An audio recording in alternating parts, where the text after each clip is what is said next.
It went real silent Friday. Saturday, it was still silent. Little did they know, Sunday was coming. Little did they know that joy was coming. Little did they know that resurrection was coming.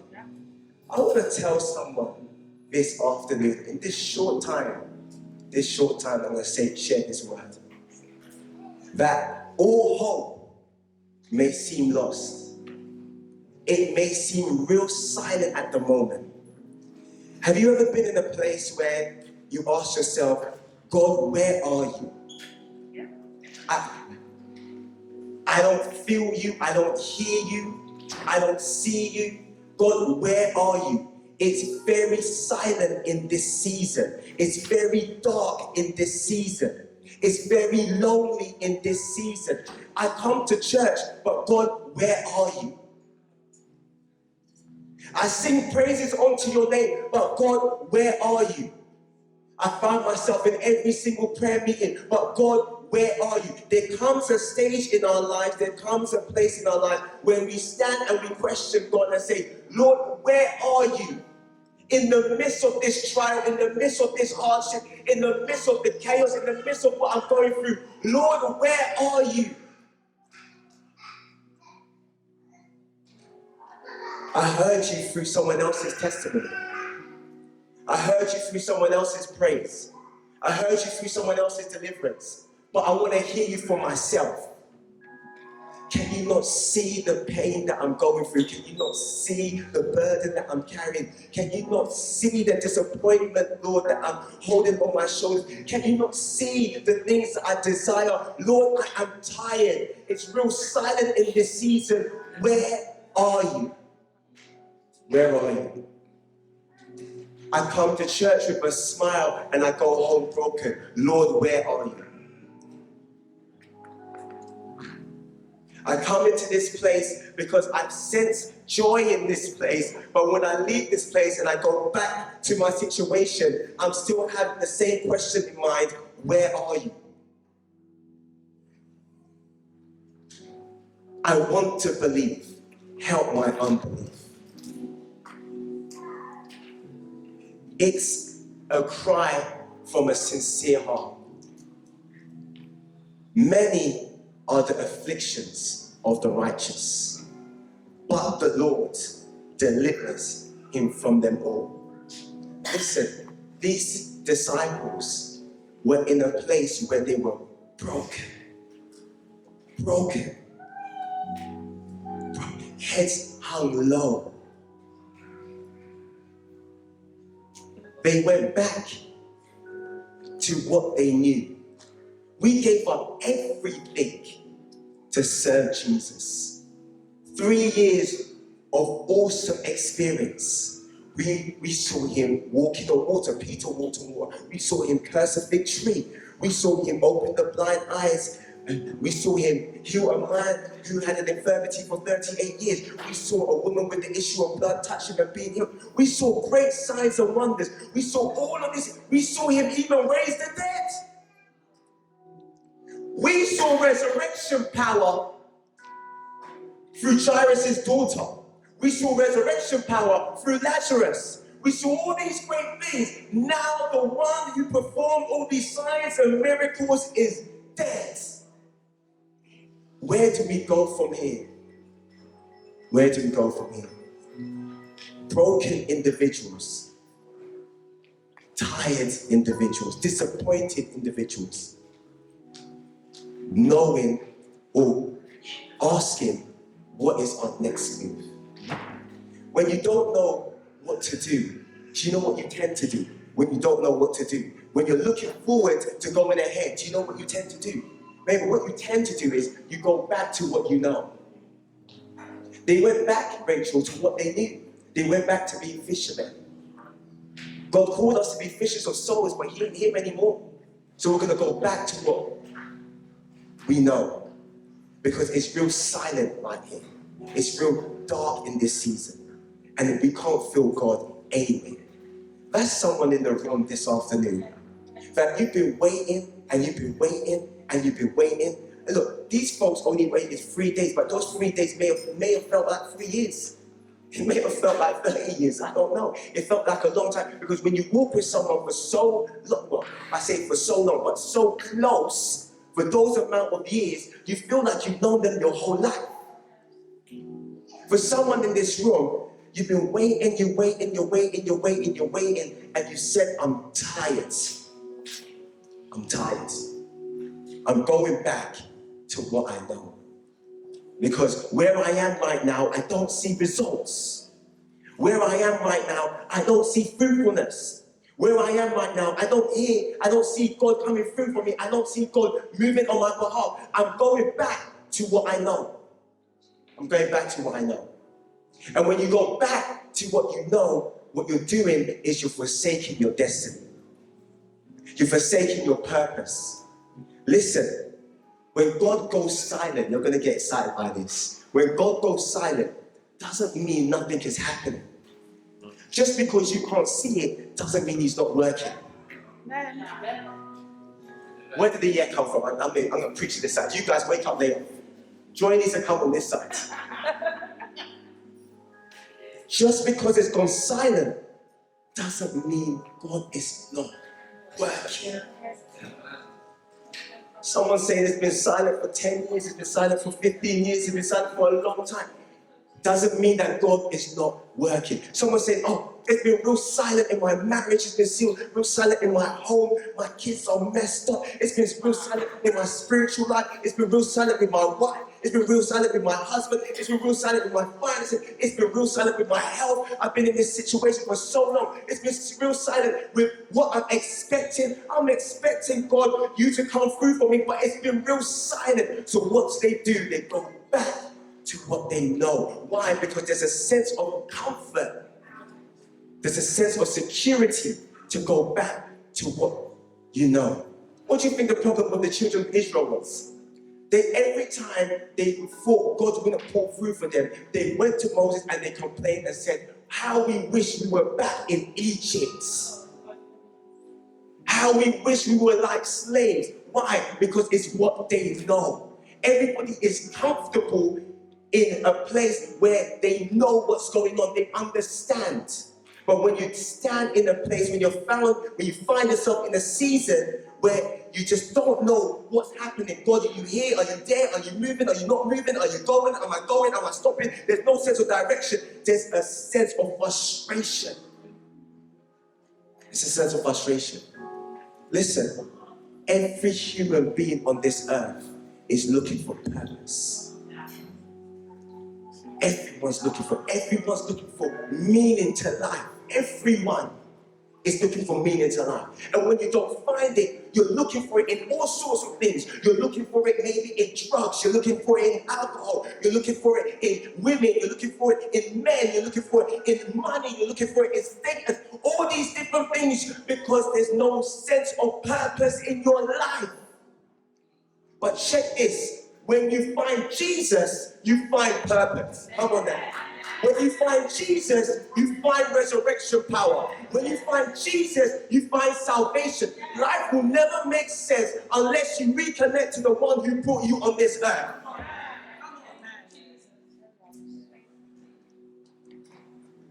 It will never make sense until you connect yourself to the one who brought you on this earth. Jeremiah puts it like this. He says, God said to him, I knew you before you were a clot of blood in your mother's womb.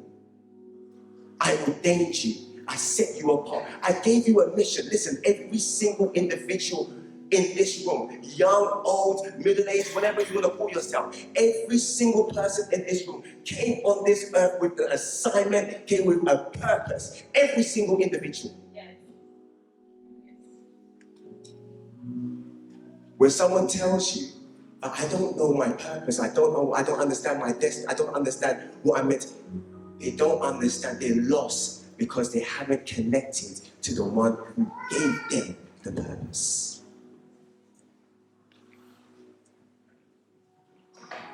Someone say joy is coming. Joy is coming. Say joy is coming. Joy is coming. So these disciples went through this season.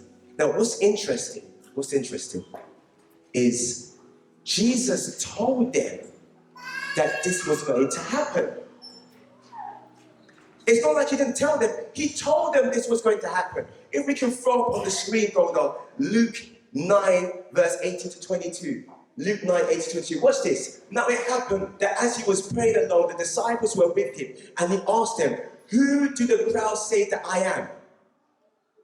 And they answered, "John the Baptist, but others say Elijah, and others that one of the prophets of old has risen." Then he said to them, "But who do you say I am?" And Peter answered, "The Christ of God." And he strictly charged and commanded them to tell this to no one, saying, "The Son of Man must suffer many things and be rejected by the elders and chief priests and scribes and be killed, and on the third day be raised." He told them before it even happened. So put it like this.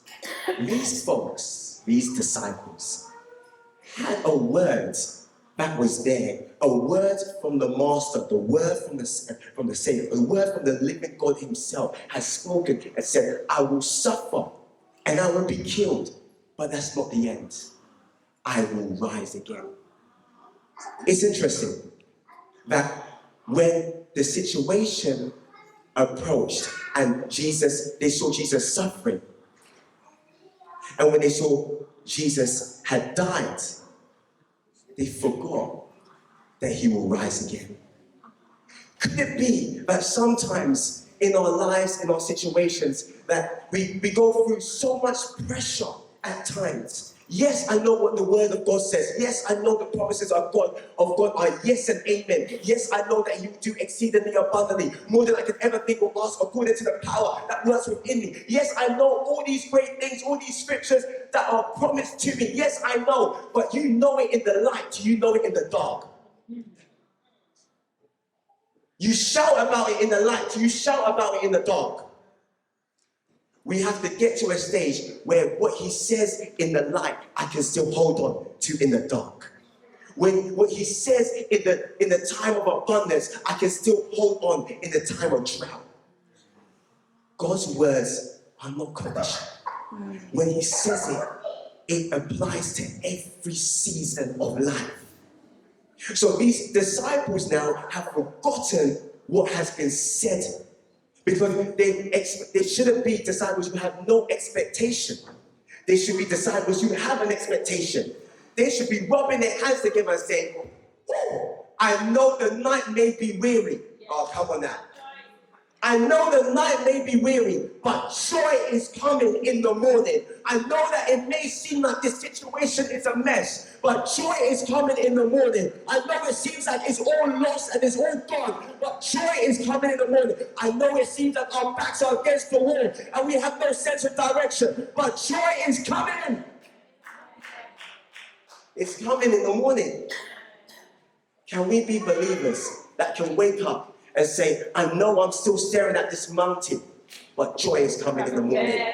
Can we believers that say, "I know what the doctor is saying, I don't care about his report, joy is coming in the morning"? Can we still be believers that look in our situations, in our relationships, in our household, and say, "I don't care what the enemy's trying to do, I know one thing, joy is coming it's coming in the morning"? Resurrection Sunday is about us coming in line with the power of God. Yes. It's about us coming in line with the promises of God.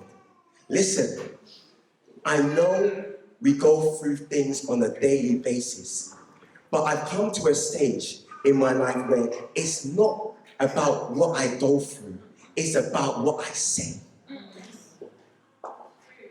Life and death, or the Proverbs 21, 18:21, that's the one, 18:21. Says, death and life lies in the power of the tongue. Listen, you don't know how much faith you have until you're squeezed. You don't know how much faith you have until you're squeezed. When nothing's going wrong in your life, You can shout, you can scream, you can hug. Let something come into your house, or let something happen in your life. And then we know how much faith you have. I always say, a faith that hasn't been tested is a faith that can't be trusted. Can God trust your faith? Can He trust your faith? This was an opportunity for these disciples who saw Jesus do everything. The last hurdle, it was an opportunity for them to stand firm and say, we know that joy is coming. But rather, do you know what they said? Check this in Luke 24. We take it from verse 10. Take it from verse 10.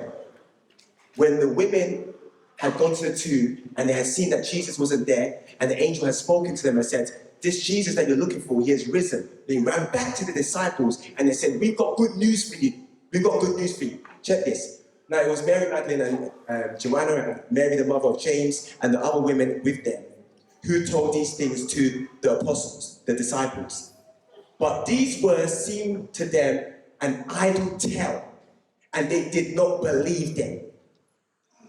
How did it go from being truth in Luke 9:22 to now being an idle tale? When you've lost all hope, when faith even comes, you don't even know how to embrace it.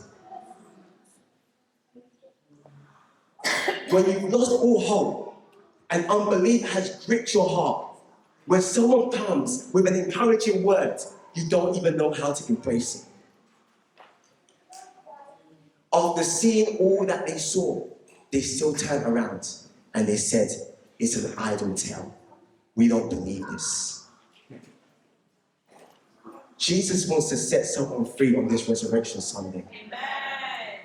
That he's looking and he says, I'm sending people your way to encourage you. I'm sending a preacher your way on a Sunday to encourage you, to let you know that what you're staring at, you won't be staring at for long. Joy is coming. He's told me to tell you, to put it like this. This is not how it ends. If only the disciples saw it like that.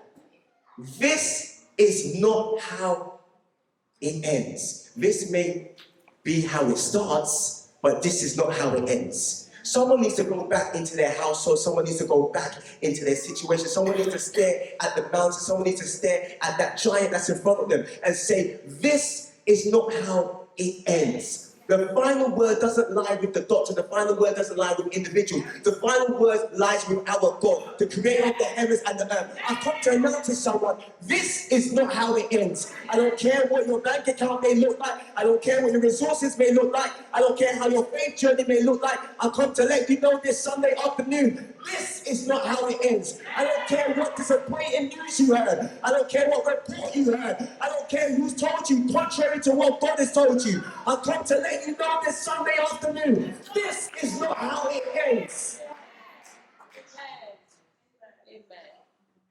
Someone needs to go home and lay hands on your kids and say, this is not how it ends. Someone needs to go home and lay hands on a mom and lay hands on a dad and say, this is not how it ends. Someone needs to lift up their voices. I said this on a Friday, on Good Friday, and I'm going to say it again. Your sound is necessary because your sound is going to set free the prisoners in your households. This is not how it ends. I'm going to end on this note here.